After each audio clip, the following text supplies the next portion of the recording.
अस्सलाम वालेकुम। तो कैसे हैं आप सब लोग। आज की इस वीडियो में हम लोग वर्क डन के कुछ एमसीक्यूज़ को डिस्कस करने जा रहे हैं। बेसिकली इंट्री टेस्ट में इस टॉपिक में से बहुत से एमसीक्यूज़ पूछे जाते हैं। तो आज आप देखें, मैं आपको बहुत से एमसीक्यूज़ जो हैं वो सॉल्व करवाऊंगी विद ट्रिक्स एंड शॉर्टकट्स। ठीक है, और जितने भी एमसीक्यूज़ हैं मैं इन सब में आपको शॉर्ट ट्रिक्स बताऊँगी, शॉर्टकट्स बताऊँगी। इसके बाद इंशाल्लाह अगर आपको कोई भी एमसीक्यूज़ आ जाता है वर्क डन में से किसी भी तरह का, तो आप उसे easily with in a second solve कर सकते हैं। ठीक है, तो आज की ये वीडियो आपके लिए बहुत फ़ायदेमंद होने वाली है। आपने इस वीडियो को एंड तक लाजमी देखना है। तो चलें अब हम स्टार्ट करते हैं। First MCQs, work done bye centripetal force in complete rotation is.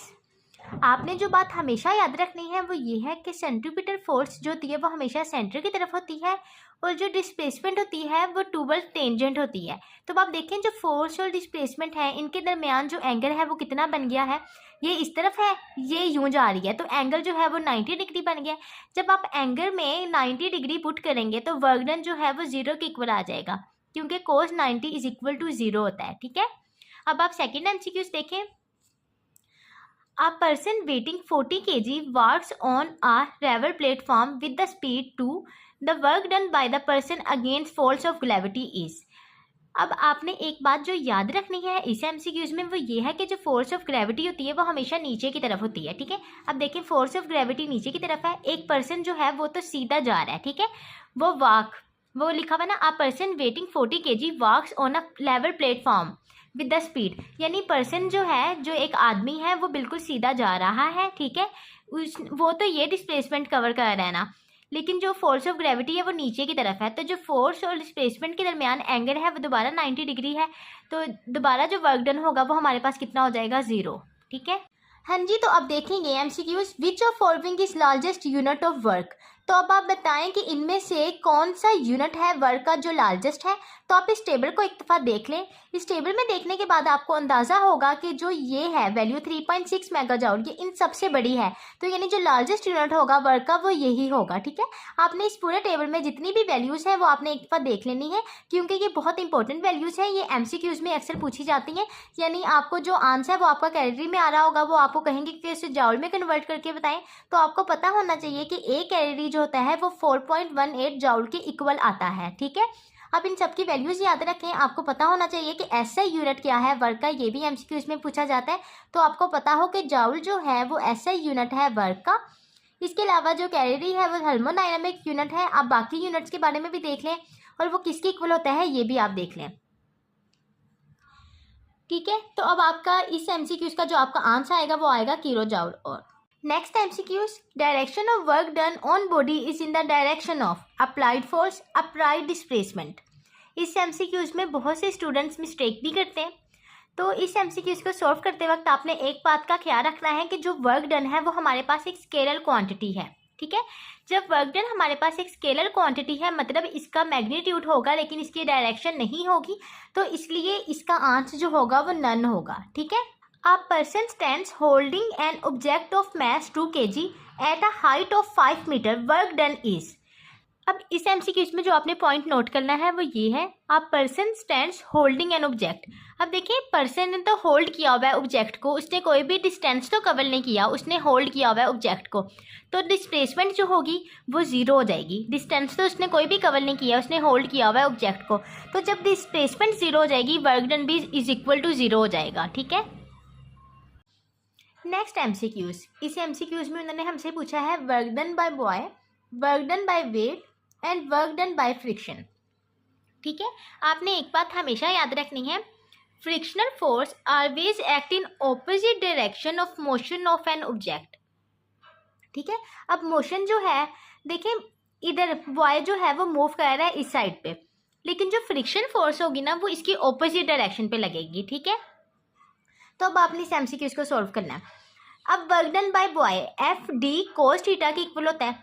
Force क्या है, बॉय इस साइड पे मूव कर रहा है। ठीक है, तो इसकी फोर्स क्या है 500, आपने 500 पुट की, और डिस्प्लेसमेंट जो है वो इस डायरेक्शन में है 5 है। अब देखिए बॉय भी इस साइड पे जा रहा है, डिस्प्लेसमेंट भी इसी डायरेक्शन में है, दोनों में एंगल क्या होगा, दोनों एक ही साइड पे एक्ट कर रहे हैं। ठीक है, दोनों एक ही डायरेक्शन पे है, फोर्स एंड डिस्प्लेसमेंट, तो जो एंगल होगा वो 0 डिग्री हो जाएगा। ठीक है, तो जब इनकी वैल्यूज़ को पुट करेंगे तो हमारे पास आंसर जो होगा वो 2500 आ जाएगा। अब work done by the weight, अब वेट जो होता है ना वो हमेशा नीचे की तरफ एक्ट करता है, ठीक है। अब यानी 600 न्यूटन जो है वो फोर्स होगी, इसमें डिस्प्लेसमेंट जो है वो 5 ही है। अब देखें जो वेट नीचे की तरफ लग रहा है, डिस्प्लेसमेंट, इन दोनों के दरमियान एंगल क्या हो गया 90, कोस 90 जीरो के इक्वल होता है, तो जीरो आंसर आ जाएगा। Work done by the friction, अब फ्रिक्शन फोर्स जो है वो इस साइड पर लग रही है, इन डायरेक्शन ऑफ ऑपोजिट, यानी वो ऑपोजिट डायरेक्शन में होती है, in the opposite direction of motion of an object, ठीक है। तो इसमें अब ये इस साइड पे एक्ट कर रही है, डिस्प्लेसमेंट इधर है, तो दोनों के दरमियान जो एंगल होगा वो क्या हो जाएगा 180, क्योंकि फ्रिक्शनल फोर्स जो फ्रिक्शनल फोर्स है वो इस साइड पर जा रही है, डिस्प्लेसमेंट जो है वो इधर आ रहा है, तो एंगल दोनों में क्या हो गया 180 का, ठीक है। तो जब हम इनकी वैल्यूज को पुट करेंगे तो आंसर जो होगा वो -500 न्यूटन मीटर आ जाएगा, ठीक है। अब नेक्स्ट एमसीक्यूज देखें। इफ फोर्स, उन्होंने हमें फोर्स की वैल्यू बता दी है, is acting on the body and it covers displacement, उन्होंने डिस्प्लेसमेंट की वैल्यू बता दी है। अब वर्क डन हमारे पास क्या होगा, हम लोगों ने फार्मूला में जो है वो फोर्स की वैल्यूज भी पुट करनी है, डिस्प्लेसमेंट की वैल्यूज भी पुट करनी है, ठीक है। अब हमने फार्मूला पुट किया, अब उसमें जो है हमने सारी वैल्यूज को पुट कर दिया। उसके बाद हम लोगों ने क्या किया है, अब आपने जो एक बात याद रखनी है वो ये है कि जो आई होता है ना वो हमेशा एक्स एक्सिस पे होता है, जे हमेशा वाई एक्सिस पे होता है और के हमेशा जेड एक्सिस पे होता है, ठीक है। तो अब यहाँ पे फोर्स में हमारे पास आई जे के तीनों है, लेकिन डिस्प्लेसमेंट में हमारे पास सिर्फ आई और जे है, के नहीं है। तो के की वैल्यू जो होगी वो 0 आ जाएगी, क्योंकि इसमें तो के नहीं है। तो जब 2 को हम लोग 0 से मल्टीप्लाई करेंगे 0 ही आ जाएगा। अब आई और जे की वैल्यूज़ को हम लोगों ने लिखना है, 5 2 जो होगा वो 10 हो जाएगा, 3 और 1 जब 3 को 1 से मल्टीप्लाई करेंगे तो 3 ही आ जाएगा, ठीक है। तो 13 न्यूटन मीटर जो है वो हमारे पास इसका आंसर आ जाएगा अल्फा, ठीक है। तो आपने जो मेन पॉइंट है ना वो आपने याद रखना है कि एक्स एक्सिस पे जो होता है वो आई होता है, वाई एक्सिस पे जो होता है वो जे होता है, जेड एक्सिस पे के होता है, ठीक है। Next MCQs, there are 5 bricks of thickness placed at the floor. If each brick have mass, what will be the total work done to stack them on one another? तो इस तरह का आपको जो भी एमसीक्यूज आ जाता है उसमें आपने ये वाला शॉर्टकट लगाना है, और n जो होता है वो is equal to number of bricks होते हैं। अब यहाँ पे हमारे पास 5 ब्रिक्स हैं, तो आपने n की जगह जो है वो 5 पुट करना है। जब आपने इनमें वैल्यूज़ को पुट करना है, n की जगह आपने 5 लिखना है, तो आंसर जो होगा वो आपके पास 10 mgh आ जाएगा, ठीक है। अगर इस क्वेश्चन में आपके पास उन्होंने 4 ब्रिक्स कहा होता तो आपने n की जगह 4 पुट करना है, यानी n is equal to number of bricks होगा, ठीक है। अगर 4 ब्रिक्स होंगी क्वेश्चन में तो आपने यहाँ पे 4 लिखना है, अगर यहाँ पर 6 होगा तो आपने यहाँ पर n भी 6 लिखना है। अब क्वेश्चन में इधर 5 ब्रिक्स है तो आपने n की जगह 5 पुट किया है, ठीक है। तो आंसर जो है वो इसका हमारे पास 10 mgh आ जाएगा, ठीक है। अब नेक्स्ट एमसीक्यूज देखें। A man starts walking from a point on the surface of the earth, assumed smooth and reaches diagonally on the opposite point. What is the work done by him? देखिए एक man है वो walk कर रहा है, ठीक है, वो इस डायरेक्शन में जा रहा है ना, डिस्प्लेसमेंट इधर होगी और फोर्स ऑफ ग्रेविटी तो यूँ होगी ना, जब फोर्स इधर होगी इसके अलावा डिस्प्लेसमेंट जो है वो इधर होगा, तो एंगल दोनों में क्या बन जाएगा 90। तो जब आप वर्क डन के फार्मूला में 90 एंगल पुट करेंगे एफ डी कोस थीटा में, जब आप इधर 90 पुट करेंगे तो जो वर्क डन होगा वो इक्वल टू 0 आ जाएगा ना, ठीक है। तो इसलिए इसका जो आंसर होगा वो 0 आ जाएगा, ठीक है। नेक्स्ट एमसीक्यूज, इस एमसीक्यूज में देखिए उन्होंने हमें डिस्प्लेसमेंट बता दिया है, एक्सेलरेशन बता दिया है, मैस बता दिया और वर्क डन पूछा है। तब हमने कंफ्यूज नहीं होना कि उन्होंने हमें फोर्स नहीं बताई, क्योंकि हमें फोर्स का फार्मूला पता है एम ए के इक्वल होता है, हमने वैल्यूज़ को पुट करना है, तो 40 जॉल जो है वो हमारे पास आंसर आ जाएगा, ठीक है। अब नेक्स्ट एमसीक्यूज देखें। If a force of 25 newton acts through 2 metre and work done will be 25 newton metre, but will be the angle of applied force. तो आपने वर्क डन का फार्मूला लिखना है, इसमें वैल्यूज़ को पुट करना है, आंसर जो होगा वो आपके पास एंगल जो होगा वो 60 डिग्री के इक्वल आ जाएगा।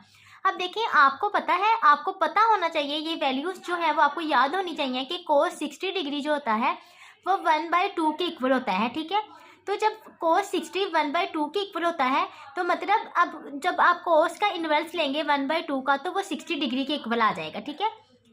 नेक्स्ट एमसीक्यूज, इस एमसीक्यूज में वो पूछते हैं कि जो फोर्स और डिस्प्लेसमेंट का ग्राफ होता है उसमें स्लोप रिप्रेजेंट्स करती है, तो जो स्लोप होती है वो इक्वल टू होती है, जो वाई एक्सिस पे होता है उसे हम ऊपर लिखते हैं, जो एक्स एक्सिस पे होता है वो नीचे लिखते हैं। अब स्लोप इसके इक्वल है। अब स्प्रिंग कांस्टेंट वाला जब हम लोगों ने टॉपिक पढ़ा था उसमें देखा था कि फोर्स इज इक्वल टू के एक्स। अब x जो है वो यहाँ पर डिस्प्लेसमेंट है और k जो है वो स्प्रिंग कांस्टेंट है। तो x जब इधर चला जाएगा यानी डिस्प्लेसमेंट जब नीचे चला जाएगा तो फोर्स ऊपर है, डिस्प्लेसमेंट नीचे है, ये इज इक्वल टू स्लोप है और ये किसकी इक्वल आ गई है यहाँ पे स्प्रिंग कांस्टेंट के। तो इसका जो सही आंसर है वो स्प्रिंग कांस्टेंट है। ठीक है। Next MCQs, which of following work is greater, 100 जॉल, -100 जॉल, -200 जॉल, -2000 जॉल। हमें पता है कि वर्क डन जो है वो एक स्केलर क्वांटिटी है। नेगेटिव वर्क का मतलब बिल्कुल भी ये नहीं है कि वो स्मॉलर वर्क है। हमने नेगेटिव साइन को नहीं देखना, हमने देखना है जो वैल्यू सबसे बड़ी होगी उसका वर्क ज़्यादा होगा। हमने ये नहीं देखना कि पॉजिटिव में जो वैल्यू बड़ी होगी उसका वर्क ज़्यादा होगा। हमने सिर्फ ये देखना है कि जो भी बेशक उसके साथ पॉजिटिव साइन है या नेगेटिव साइन है, जिसकी वैल्यू ज़्यादा होगी उसका वर्क डन ज़्यादा होगा, क्योंकि नेगेटिव वर्क का मतलब बिल्कुल ये नहीं होता कि स्मॉलर वर्क है। तो इसमें सबसे बड़ी वैल्यू 2000 है, तो जो आंसर होगा वो हमारे पास ये होगा। ठीक है।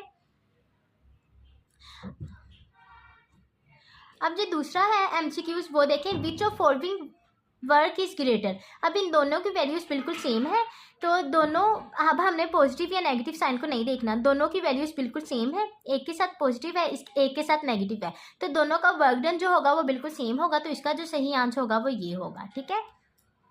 Next MCQs, mass of 2 kg is dropped from height 10 meter when height is equal to 5 meter. What is speed? तो आपने शॉर्टकट ये लगाना है। ठीक है। इसमें आपने क्या किया है, potential energy is equal to kinetic energy की है। अब हमारे पास इन्होंने क्वेश्चन में हमें H1 भी दी है, H2 भी दी है। ठीक है। तो हम लोगों ने इसलिए H1 भी लिखा है और H2 भी लिखा है। जब वो हमें दोनों दे देते हैं ना, H1 भी दे देते हैं, H2 भी दे देते हैं, तो हम लोग ये वाला लगाते हैं, mgh1 में से माइनस कर देते हैं mgh2 को। ठीक है। अब ये पोटेंशियल एनर्जी को इज इक्वल टू किया काइनेटिक एनर्जी में। काइनेटिक एनर्जी में ये जो v होता है ये रिप्रेजेंट कर रहा होता है स्पीड को, क्योंकि काइनेटिक एनर्जी हमारे पास एक स्केलर क्वांटिटी है, इसलिए ये जो होता है ना v, ये स्पीड को रिप्रेजेंट कर रहा है, क्योंकि स्पीड जो है वो हमारे पास एक स्केलर क्वांटिटी है, लेकिन जो वेलोसिटी है वो हमारे पास एक वेक्टर क्वांटिटी है। इसलिए हम जब हम काइनेटिक एनर्जी की बात करते हैं तो हम v को वेलोसिटी नहीं कहते। ठीक है। यहाँ पे हम स्पीड कहेंगे।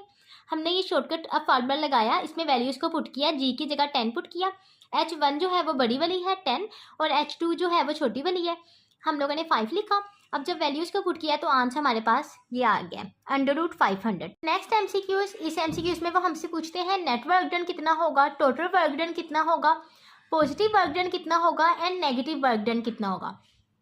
अब देखें इस डायग्राम में ये वाला और ये वाला जो है ये पॉजिटिव वर्क डन होगा, क्योंकि ये ऊपर की तरफ है, ऊपर पॉजिटिव है, और जो नीचे की तरफ होगा वो नेगेटिव वर्क डन होगा, और सिर्फ एक ये वाला बॉक्स जो होगा वो नेगेटिव में होगा। अब इस बॉक्स में देखें वर्क डन कितना है, 1 को मल्टीप्लाई करेंगे 6 के साथ और 3 में से जब 2 को माइनस करेंगे तो 1 आ जाएगा, तो 1 को दोबारा मल्टीप्लाई करेंगे 6 के साथ, तो इसमें भी 6 न्यूटन मीटर आ जाएगा, इसमें भी 6 न्यूटन मीटर आ जाएगा। इन दोनों को जब आप प्रेस करेंगे तो आपके पास 12 न्यूटन मीटर आ जाएगा। ये आपके पास पॉजिटिव वर्क डन है। नेगेटिव वर्क डन में आप क्या करेंगे, अब सिर्फ एक ही बॉक्स नीचे की तरफ आ रहा है, अब 2 में से जब माइनस करेंगे 1 को तो 1 आ जाएगा, जब 1 को मल्टीप्लाई करेंगे -6 के साथ तो आपके पास -6 न्यूटन मीटर आ जाएगा। अब नेट वर्क डन और टोटल वर्क डन में क्या डिफरेंस होता है। नेट वर्क डन में हम नेगेटिव साइन को इग्नोर नहीं करते, लेकिन टोटल वर्क डन में हम नेगेटिव साइन को इग्नोर करते हैं। अब नेट वर्क डन हम कैसे फाइंड करते हैं, हमने वर्क डन पॉजिटिव और वर्क डन नेगेटिव दोनों लेना होता है, दोनों को प्लस करना होता है। हम लोगों ने 12 में प्लस किया -6 को, हम लोगों ने नेट वर्क डन में माइनस साइन को इग्नोर नहीं करना है, तो जब आप इसी तरह लिखेंगे 12, तो आपने 12 में से माइनस करना है 6 को, तो आपके पास 6 न्यूटन मीटर आंसर आ जाएगा। ठीक है। लेकिन जब आप टोटल वर्क डन बताएंगे तो आपने नेगेटिव साइन को इग्नोर करना है, आपने यानी ये जो नेगेटिव वर्क डन के साथ नेगेटिव आया आपने वो नहीं लिखना, आपने सिंपल 12 + 6 करना है, तो आपके पास 18 न्यूटन मीटर आंसर आ जाएगा। ठीक है। आपने ये बात हमेशा याद रखनी है, जब टोटल वर्क डन की बात की जाए तो आपने नेगेटिव साइन को इग्नोर करना है, लेकिन नेट वर्क डन में आप नेगेटिव साइन को इग्नोर नहीं कर सकते। अगर अब आपसे क्वेश्चन में पूछा जाता है कि आप वर्क डन बताएं इस क्वेश्चन में, और आपको ये नहीं बताया जाता कि नेट वर्क डन बताना है या टोटल वर्क डन बताना है, तो इसका मतलब होता है कि आपने नेट वर्क डन बताना है। अगर तो वो क्वेश्चन में मेंशन कर दें कि आपने नेट वर्क डन बताना है तो आपने इस तरह सॉल्व करना है, टोटल वर्क डन बता दें तो आपने इस तरह सॉल्व करना है। लेकिन अगर सिर्फ वर्क डन लिखें, ना ये लिखें ना ये लिखें, सिर्फ वर्क डन लिखें, तो उससे मुराद होता है कि आपने नेट वर्क डन बताना है। ठीक है। नेक्स्ट एमसीक्यूज, इस एमसीक्यूज में उन्होंने हमें फोर्स बता दी है, वेट बता दिया है, एक्सेलरेशन जो है वो हमने फाइंड करना है, हमने फार्मूला लगाया, इस फार्मूले के मुताबिक हम लोगों ने जो एक्सेलरेशन है वो फाइंड करना है, फोर्स जो है वो हमें पता है, मैस हमें नहीं पता, मैस फाइंड करने के लिए हम लोगों ने ये वाला शॉर्टकट लगाना है। वेट इज इक्वल टू 9.8 के इक्वल होता है, तो हमें पता है कि weight is equal to mg भी होता है। जब वेट इज इक्वल टू 9.8 है तो mg इज इक्वल टू 9.8 भी हो सकता है। तो हम लोगों ने अब m को इधर रहने देना है, g को नीचे ले आना है, g की वैल्यू पुट करनी है जो कि 9.8 होती है, तो मैथ जो होगा वो 1 के इक्वल आ जाएगा। फिर एक्सेलरेशन फाइंड करने के लिए हम लोगों ने फोर्स की वैल्यू पुट करनी है, मैथ की वैल्यू पुट करनी है, तो 8 जो होगा वो हमारे पास आंसर आ जाएगा। ठीक है। Next MCQs, a mass is lifted to height in 10 second, now if the same mass is lifted to the same height in 20 second, then the work done is 1:1, 2:1, 1:2। तो क्वेश्चन में हमारे पास टाइम चेंज हुआ है, लेकिन work done जो होता है वो टाइम पर डिपेंड नहीं करता, तो जो हमारे पास वर्क डन है वो बिल्कुल सेम रहेगा, 1:1 ही हमारे पास आंसर आ जाएगा। ठीक है।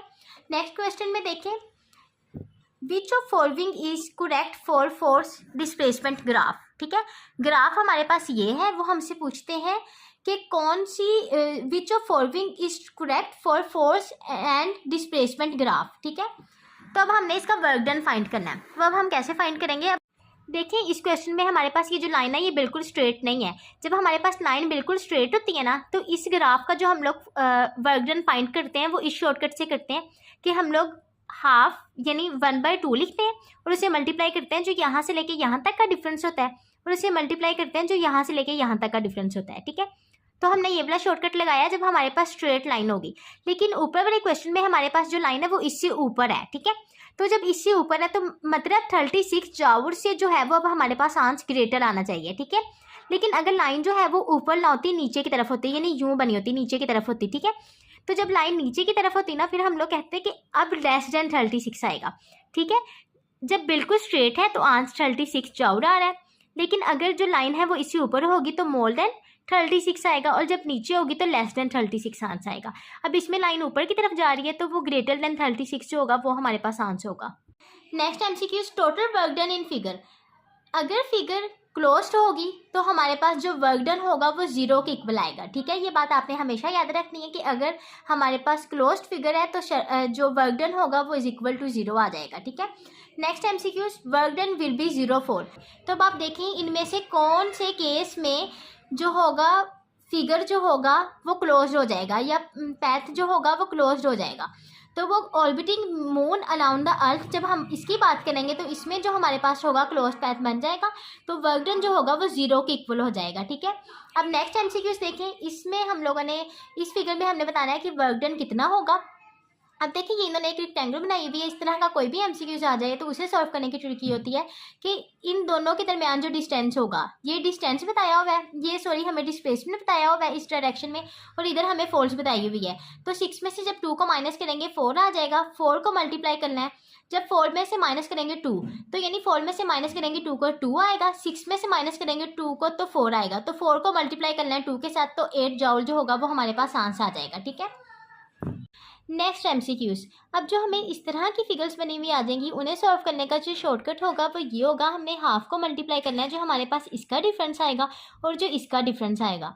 पीछे हमारे पास रेक्टेंगल थी ना, तो उसमें हमने हाफ को मल्टीप्लाई नहीं किया था, बल्कि हमने सिंपली ये देखा था जो डिस्प्लेसमेंट के दरमियान डिफरेंस होता है उसको मल्टीप्लाई करना है जो फोर्स के दरमियान डिफरेंस आ रहा है उससे। ठीक है, लेकिन अब जब हमारे पास इस तरह की फिगर आ जाएगी तो उसमें हमने ये देखना है कि अब देखें यहाँ से लेके यहाँ तक है ना, तो 3D में से माइनस करेंगे D को तो 2D आ जाएगा ना, तो इसलिए आपने 2D लिखा है। लेकिन अब यहाँ पे 3F और 2F है, ठीक है, इनके दरमियान में, तो 3F में से जब आप माइनस करेंगे 2F को तो 1F आ जाएगा, तो आपने वैल्यूज़ को जब पुट करना है 1FD जो होगा वो आपके पास आंसर आ जाएगा। ठीक है, अब ये नेक्स्ट एमसीक्यूज देखें, इस तरह का जो आपको एमसीक्यूज आता है उसमें आपने क्या करना होता है, आपने पहले इसे भी सॉल्व करना है, उसके बाद ये जो बाहर वाली है आपने इससे भी सॉल्व करना है। पहले आप जब अंदर वाली फिगर को सॉल्व करेंगे आप देखेंगे यहाँ से लेके यहाँ तक का आपका डिस्टेंस क्या है, 2 है, तो आपने 2 को मल्टीप्लाई करना है, यहाँ से लेके यहाँ तक का कितना है, यहाँ पे हमारे पास फोर्स होती है, यहाँ पे हमारे पास डिस्प्लेसमेंट होती है। तो अभी हमने पीछे वाले क्वेश्चन में भी देखा था ना कि जब हमारे पास ये देखें, एक बार हम दोबारा देख लेते हैं कि जब हमने इसमें देखा था ये बिल्कुल एक रेक्टेंगुलर थी ना, तो हमने इसके डिफरेंस को मल्टीप्लाई किया था जो यहाँ पे आ रहा था, यानी 4 को मल्टीप्लाई किया था 2 के साथ। ठीक है, और अब इस क्वेश्चन में हमने क्या करना है, ये जो है इसमें ये हमारे पास 2 है ना, तो 2 को मल्टीप्लाई करना है 1 के साथ। अब इसका जो है वो वर्क डन हमारे पास 2 आ गया है। अब इस फिगर को हमने कैसे फाइंड करना है? अब जो इस तरह की फिगर आती है ना ये वाली, तो उसमें आपने पता है क्या करना होता है? अब आपने ना ये देखना है कि ये वाली जो है ना, ये जो लाइन है, ठीक है। अब इस लाइन में देखें ये स्टार्ट कहाँ से हुई है? 1 से और ये एंड कहाँ पे हुई है? 1.5 पे। आपने 1 में प्लस करना है 1.5 को। जो इस तरह की ये बाहर वाली फिगर है, इसे सॉल्व करने की ट्रिक ये होती है कि यहाँ से लेके यहाँ तक है, जहाँ से स्टार्ट हुई है 1 से स्टार्ट हुई है, आपने 1 प्लस यहाँ पे खत्म हो गया ना 1 प्लस 1.5 लिखना है और इसको डिवाइड करना है 2 के साथ, ठीक है।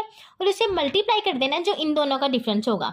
अगर फॉर एग्जांपल यहाँ पे 4 होता ना, तो 4 में से जब 2 को माइनस करते हो 2 आता, तो आपने फिर 2 लिखना था, इधर आपने फिर 2 लिखना था। लेकिन अभी जब आप इधर 3 और इधर 2 है, तो यानी जब आप 3 में से 2 को माइनस करेंगे तो 1 आएगा ना, तो इसलिए यहाँ पे 1 आया है, ठीक है। या इसका 1.25 आ गया।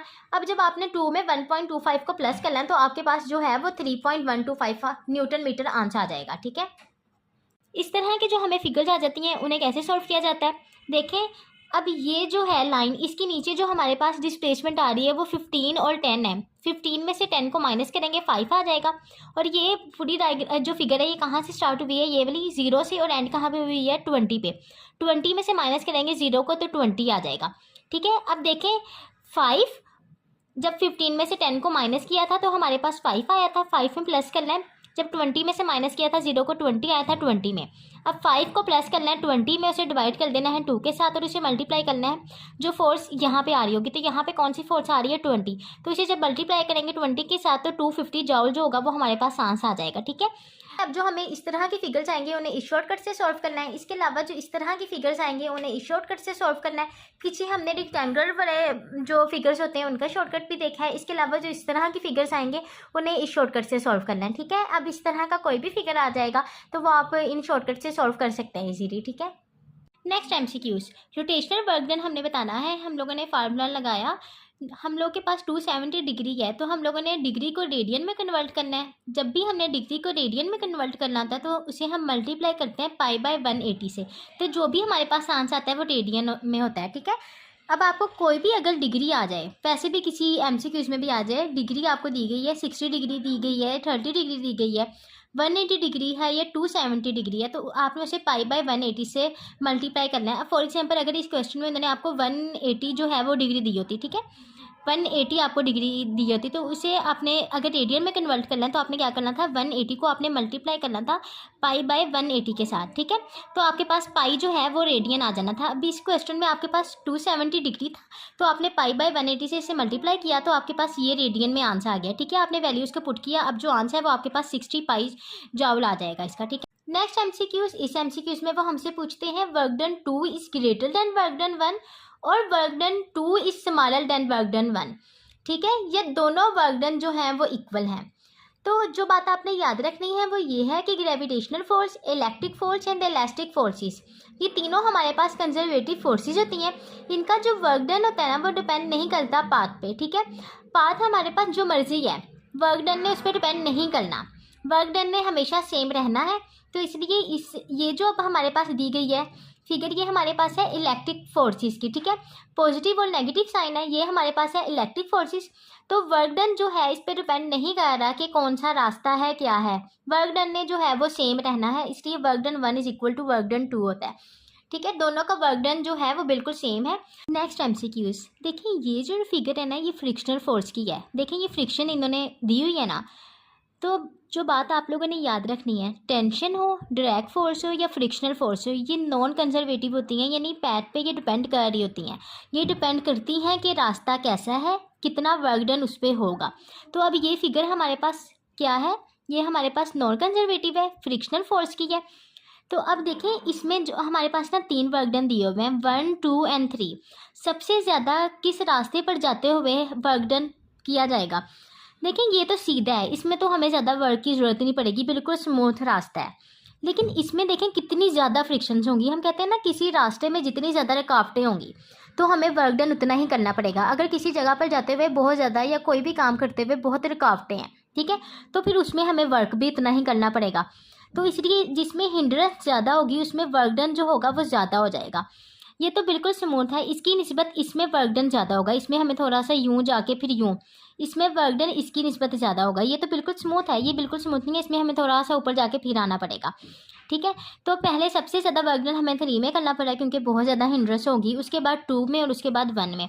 तो जो सही आंसर होगा वो हमारे पास ये अल्फ़ा आ जाएगा। ठीक है, next MCQs, what will be work done by crane in 2 minutes if power of crane is 60 वाट।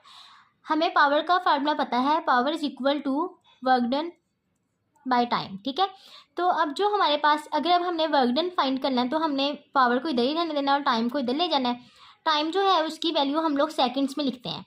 ठीक है, तो इसलिए 2 मिनट है, लेकिन जब हमने इसे सेकंड्स में कन्वर्ट करना है तो 2 को मल्टीप्लाई करेंगे 60 से। ठीक है, और फिर जो हमारे पास पावर की वैल्यू है वो भी 60 है, तो हमारे पास जो आंसर आएगा वो 7.2 किलो जूल आ जाएगा। ठीक है, नेक्स्ट MCQs, इस MCQs में उन्होंने हमें एफिशिएंसी की जो वैल्यू है वो बता दी है। हम लोगों ने इसका फार्मूला जो है वो पुट किया है, P आउटपुट ऊपर एंड P इनपुट नीचे लिखा है। अब जो P आउटपुट होता है वो mgv की इक्वल होता है। हमने अब इसमें वैल्यूज़ को पुट करना है, तो हमारे पास जो आंसर आएगा वो 70 किलो वाट आ जाएगा। इस MCQs में वो पूछते हैं मैक्सिमम पावर किसकी होगी। तो अब देखिए इस MCQs में जिसकी सबसे ज़्यादा स्लोप होगी उसकी जो पावर है वो मैक्सिमम होगी। क्यों? क्योंकि जो स्लोप है उसमें जो y एक्सिस पे होता है उसे हम ऊपर लिखते हैं, तो y एक्सिस पे इस क्वेश्चन में एनर्जी है और x एक्सिस पे टाइम है। ठीक है, तो हम लोगों ने एनर्जी को ऊपर लिखा, टाइम को नीचे लिखा, तो ये is equal to power. Power का फार्मूला भी हमारे पास यही होता है, तो जिसकी स्लोप मैक्सिमम होगी उसी की पावर भी मैक्सिमम होगी। तो स्लोप जो है मैक्सिमम हम क्वेश्चन में देख सकते हैं एक ही है, तो जो पावर होगी वो भी मैक्सिमम एक ही होगी। ठीक है, अब जिस तरह इस क्वेश्चन में पावर का ये वाला फार्मूला यूज़ हुआ है, तो आप पावर के डिफरेंट फार्मूला देख लें, ये यूज़ हो सकते हैं MCQs में। आपको इन सब फार्मूलाज का पता होना चाहिए। अब ये MCQs देखें, if a pump having power 1000 watt delivers some water up to height of 10 meter in 10 seconds, what will be the volume of water thrown by pump। हमें पता है कि जो डेंसिटी का फार्मूला होता है वो होता है मैस ओवर वॉल्यूम। ठीक है, तो इस फार्मूला से हम लोग जो है वो फाइंड कर सकते हैं वॉल्यूम को। हम वॉल्यूम को इधर ले जाएंगे, मैस को ऊपर और डेंसिटी को नीचे रहने देंगे। अब वाटर की डेंसिटी हमें पता है 1000 होती है, लेकिन मैस जो है, मैस हमें नहीं पता। मैस फाइंड करने के लिए हम लोग ये वाला फार्मूला यूज़ करेंगे, क्योंकि हमें पावर भी पता है, हमें टाइम भी पता है, हमें G की वैल्यू भी पता है और हमें H की वैल्यू भी पता है। तो हम लोग मैस जो है वो फाइंड कर सकते हैं। हमने मैस जो है वो फाइंड किया, उसे इधर पुट किया, तो फिर हमारे पास जो आंसर है वो 0.1 आ जाएगा। ठीक है, next MCQ, number of photons emitted per second is equal to. तो पावर का भी हम लोगों ने फार्मूला देखा है, वो हमने पुट किया है। Energy is equal to NHF होती है, हम लोगों ने वो पुट किया है। अब हम लोगों ने क्या किया है, पावर को इधर ही रहने दिया है, NHF को इधर रहने दिया है। ठीक है, पावर को आपने किसके इक्वल कर दिया है, NHF ओवर T के। ठीक है, तो अब आपने क्या किया है, HF को जो है पावर HF को इधर ले आया है, नंबर ऑफ फोटॉन्स को इधर ही रहने दिया है। N से मुराद होता है नंबर ऑफ फोटॉन्स। ठीक है, जब आप पावर और नीचे HF ले आएंगे, नंबर ऑफ फोटॉन्स और टाइम ये होगा। ठीक है, number of photons emitted per second, number of photons emitted per second is equal to P output HF। ठीक है, अब जो P आउटपुट टू HF है ये हमारे पास आंसर आ जाएगा। अल्फा जो होगा वो इसका आंसर होगा। इसके अलावा डिफरेंट फार्मूला हैं पावर के, वो आप एक बार देख लें। इन शॉर्टकट से बहुत से जो MCQs हैं वो सॉल्व हो सकते हैं, इन्हें आपने फिंगर टिप्स पे अच्छी तरह याद करना है। इसके अलावा उम्मीद है आज की जितनी भी वीडियो थी वो आपको समझ आ गई होगी। अगर किसी भी पॉइंट की आपको नहीं समझ आई तो आप मुझसे कमेंट करके पूछ सकते हैं। अगर वीडियो अच्छी लगी है तो वीडियो को लाइक करके मेरे चैनल को सब्सक्राइब कर दें। Thank you so much.